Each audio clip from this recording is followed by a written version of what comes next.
LSU beat Arkansas in what was, in my humble opinion, we talked about this on the postgame, I feel a dominating performance that could have been worse, but LSU from the very first snap of the game dominated. Doesn't mean that they didn't make mistakes, doesn't mean that they didn't have some things that I'm sure that they wanted back, but overall, a 34-10 win over the Arkansas Razorbacks.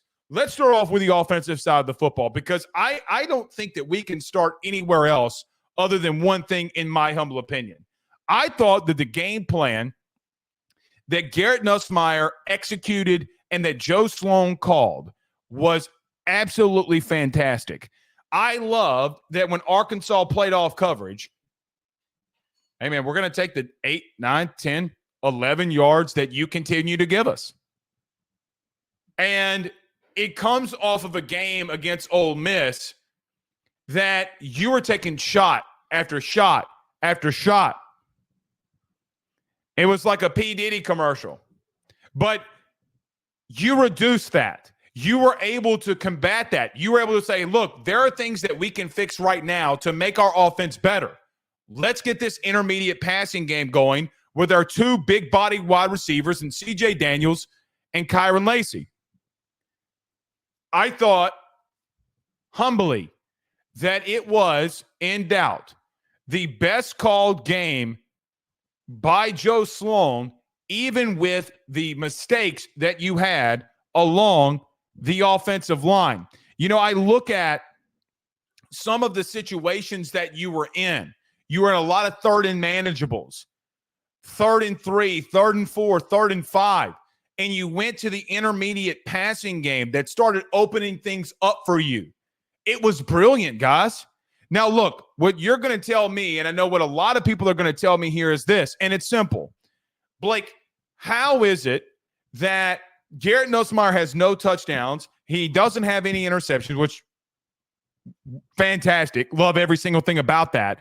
But he doesn't have any touchdowns. He doesn't have a rushing touchdown. How can you say that you love the offensive performance? Because, guys, there's something to be said that when the defense gives you something that you can completely overtake them and overwhelm them.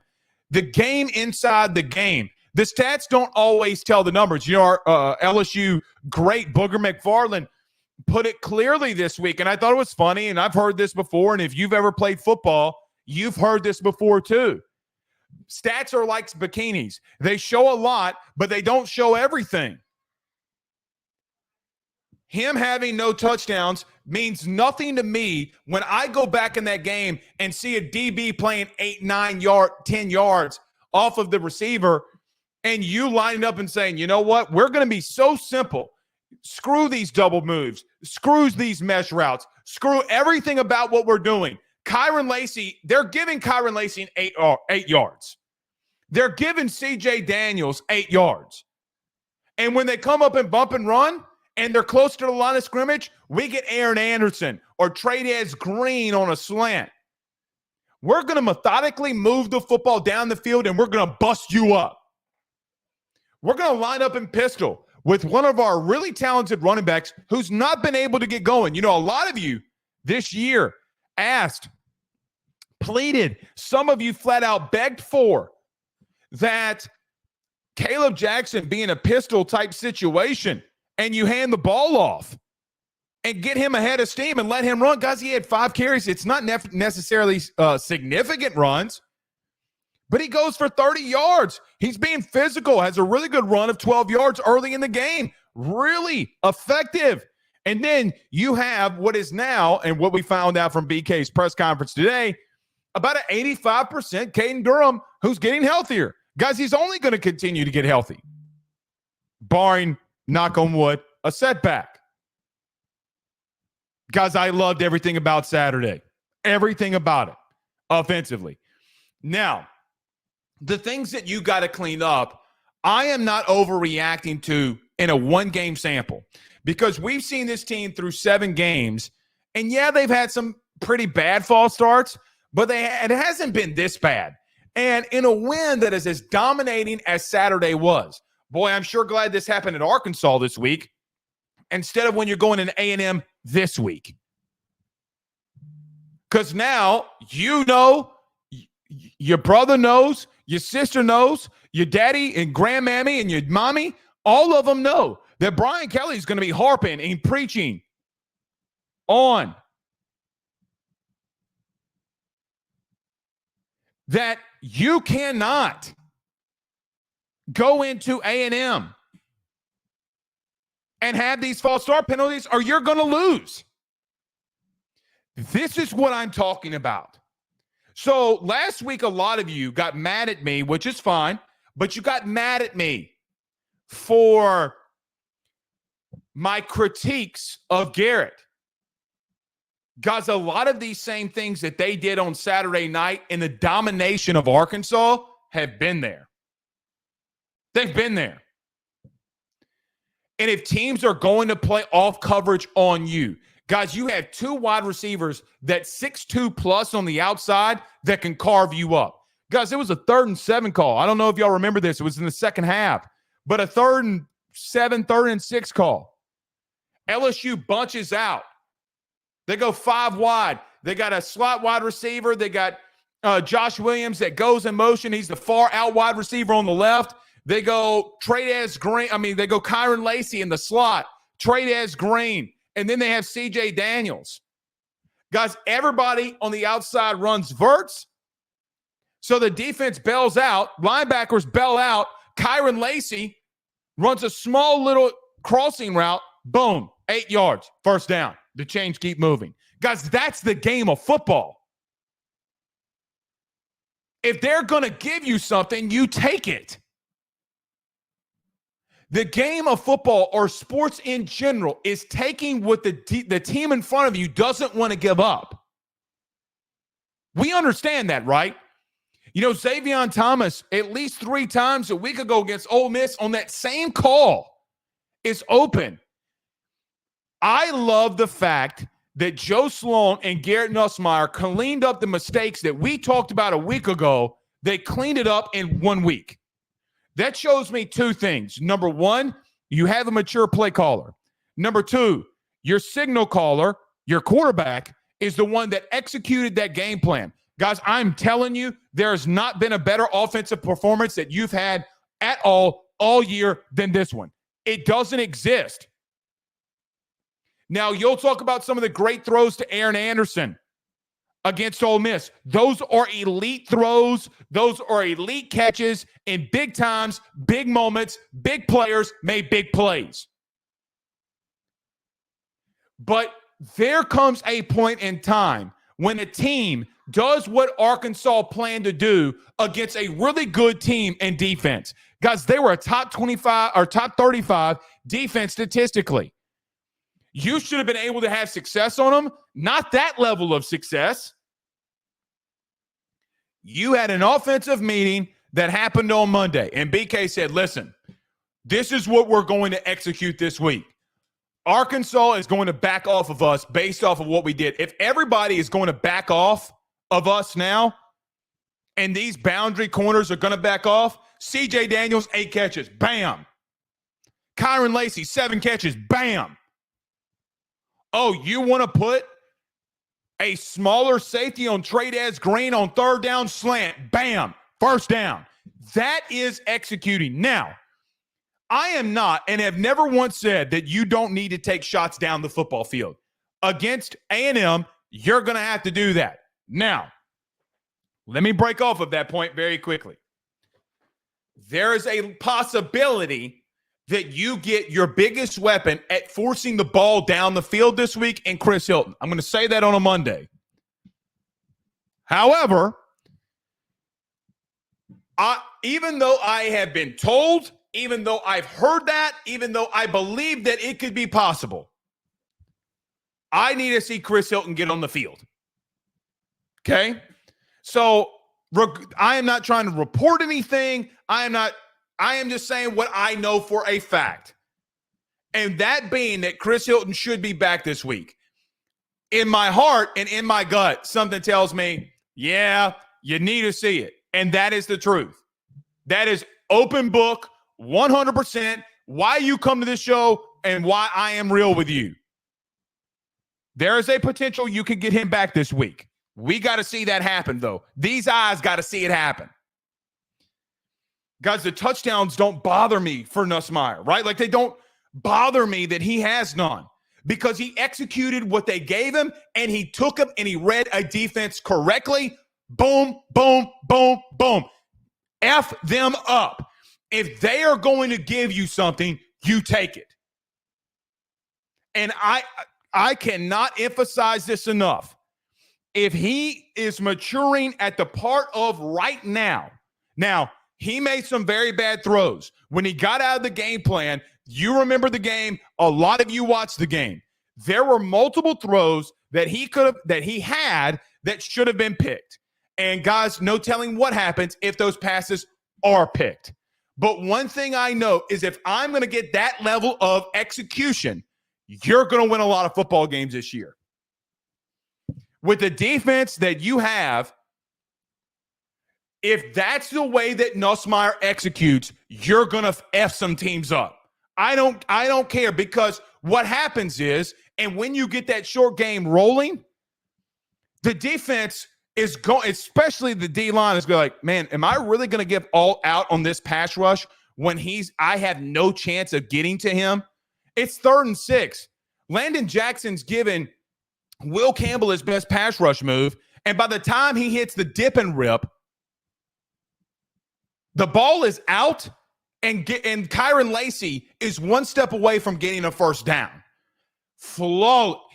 As a great video game once said when you were clapping them cheeks, flawless victory. I think you did so many good things. The penalties don't really worry me. They will start worrying me if it continues. This has been, for what it's worth, and I understand it, this has been an issue for DJ Chester, and he's got to clean it up. There are many things that he can do, and you can do as a team to help him clean that up. Guys, this is the 7th game, or that was the 7th game that in his life he played center. It's not like he grew up being a center in high school. It's not like, well, hey, man, this guy's a first-time starter, but he played that same position his entire life. It's not the same. So you do got to clean that up. Guys, right now, LSU is 25th in the country in total offense. And they're about where you would want them. And with the defense emerging, and now that you're going into a great or going up against a great team in a very hostile environment, how do you react to it? But me and my co-host Joe do power rankings every single week, okay? And in those power rankings, I know that we only talk about 1 through 10. I do a top 25. In my top 25, I had Arkansas, the 24th best team in the country. In that being said, I think with you beating Ole Miss and you beating Arkansas, to me, the way that I view it, not the way that you have to view it, the way that I view it is you have two top 25 wins the last 2 weeks. I don't trust anybody in the AP poll after seeing some very well-liked people who voted in it. Some of them, like, I don't miss me with this. Some of them are incompetent when it comes to some of the things that they put down on paper. That's a whole nother story. Now you go into a third one. And this is where your defense truly needs to shine. Texas A&M offensively, they haven't done things enough this season consistently that should scare you. Now, I know what a lot of you were thinking. Well, Blake, they beat the dog crap out of Missouri. They lined up, ran the football right at them, and busted them right in the mouth. Guys, LSU is 33rd in the country in run defense, something that you and I are going to discuss ad nauseum this week. A&M's run game versus your front seven. Their strength on what has been defensively your strength. I hate doing this because in reality, this did not happen. But I want to tell you something that if you could eliminate the explosive plays as if Ulysses Bentley going for a 50-yard run for a touchdown, If you take away the Rocket Sanders 65-yard run for a touchdown, if you take away the 75-yard run by Lenore Sellers for a touchdown, guys, did you know that you're top 10 in run defense? Top 10. The reason and the only reason why I want to point that out about you defensively is due to the fact it gives a holistic view of how your running game has been other than one singular play. And that's what we talked about stats and bikinis earlier. Stats show you a lot like a bikini would, but it doesn't show you everything. Guys, defensively, you're getting a lot better. You know, Sage Ryan had arguably the biggest hit that I've seen an LSU defender lay on someone in quite some time. Guys, that is the LSU defense that you have come to know. This LSU defense that is lined up and busting dudes in the mouth, that is the LSU defense that you've known since 2000. And guess who laid it down? Sage Ryan. You know, 3 weeks ago, we talked about safety plays got to get better. Well, what are you going to say about Major Burns? Because here's the truth. Major Burns, against a wide receiver, got his head turned around and batted a ball away.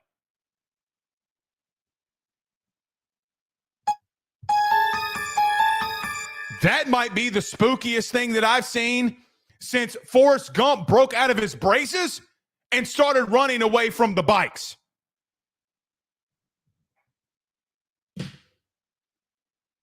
You have the potential to be really good. Defensively, I think the only leak that you have right now is secondary and how you cover in moments. Guys, you're 103rd in the country in passing yards allowed. You have been leaky. But you've gotten to the quarterback, you've gotten turnovers, you've gotten sacks, and by God, the last 4 weeks, you've lined up and clapped some cheeks up front of that against other teams' offensive lines.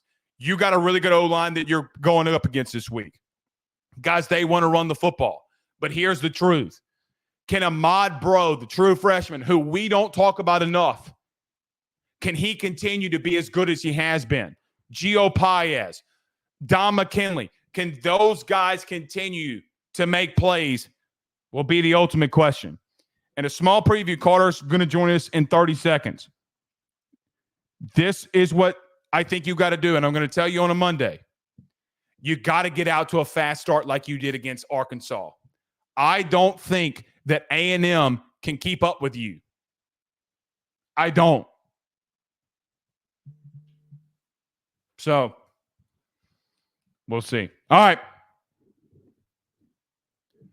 Yeah, I know that Leaky is probably, B says crying face emojis. Okay, fair. Leaky pause. And then we got the ultimate thing here, the honky badger. Yeah. Guys, Whit Weeks has played phenomenal. Post Harold Perkins. He's played incredible. Incredible. Guys, and to be true with you, so has Keys.